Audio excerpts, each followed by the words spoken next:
Today on the Homestead, I am cooking up some of our favorite snacks for the kids, and I want to take you along. These are simple, these are homemade, they feed a crew. So first I am going to make some brownie bites. I am really trying to find something that I can give my kids as a sweet treat, and these really hit the spot. I did half milled flour and half store-bought flour, and these turned out pretty good. They were gone in probably a day, so I will have to make double batch next time. The next thing I am making are some fresh milled graham crackers. These were super simple. I will leave the recipe in the description below. Once you mix this dough together, you are supposed to chill it in the fridge for at least 2 hours, but I decided to leave it in there overnight and make them the next morning.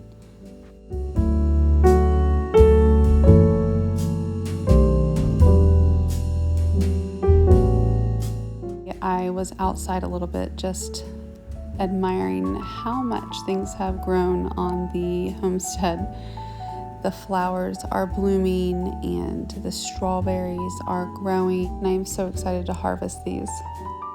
We also have some radishes that are coming up and some carrots. We also put our younger hens into the coop, and they are pretty much roosting all through the day.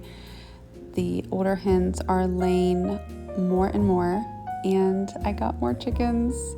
I couldn't help myself. I'm so excited to share these breeds with you as they get a little bit older. Okay, so now I'm back in the kitchen, and I wanted to share with you my favorite protein ball recipe.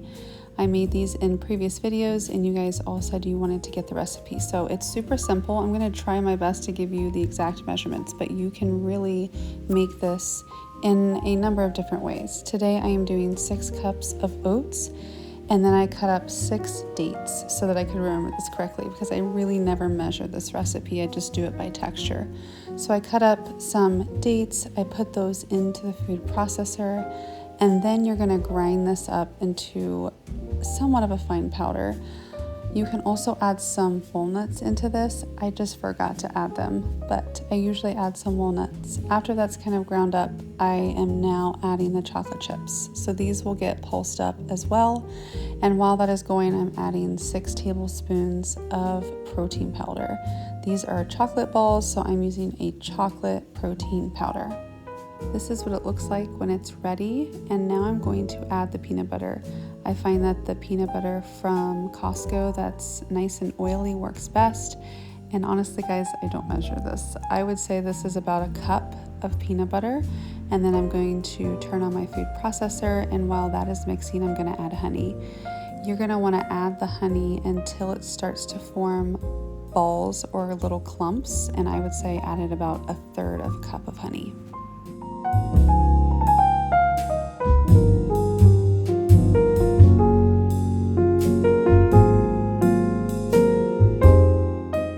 I like to mix it up just to make sure nothing is sticking to the bottom. My consistency needed a little bit more honey, so I added a few more tablespoons here, and then I just checked the consistency. You can see that it is sticking together, and that means that it's ready to go. So you dump them out, you scrape it all out of the food processor, and then you kind of knead it like dough a few times just to make sure that you're getting all those crumbs into the middle. And then after this, you're ready to start rolling.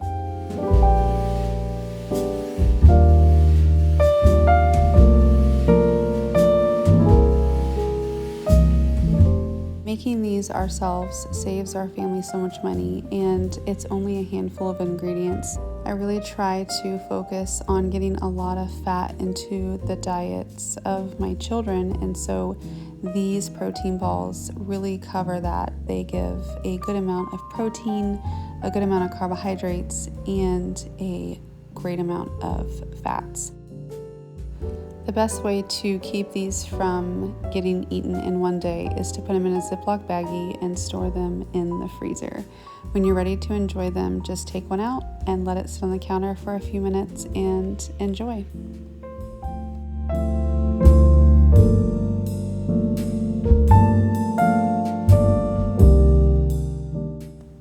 Today I was able to enjoy a little bit of watercolor painting, and this has been something that I really enjoy doing, and so I took a few minutes to paint something. Now I'm going to go ahead and get out the graham cracker crust that I made, and I'm going to roll it out. I found that it was pretty firm from being in the fridge overnight, so I popped it in the microwave for a few seconds, and that seemed to help a lot. So I was able to roll this out and get it to a nice level of thickness that I wanted.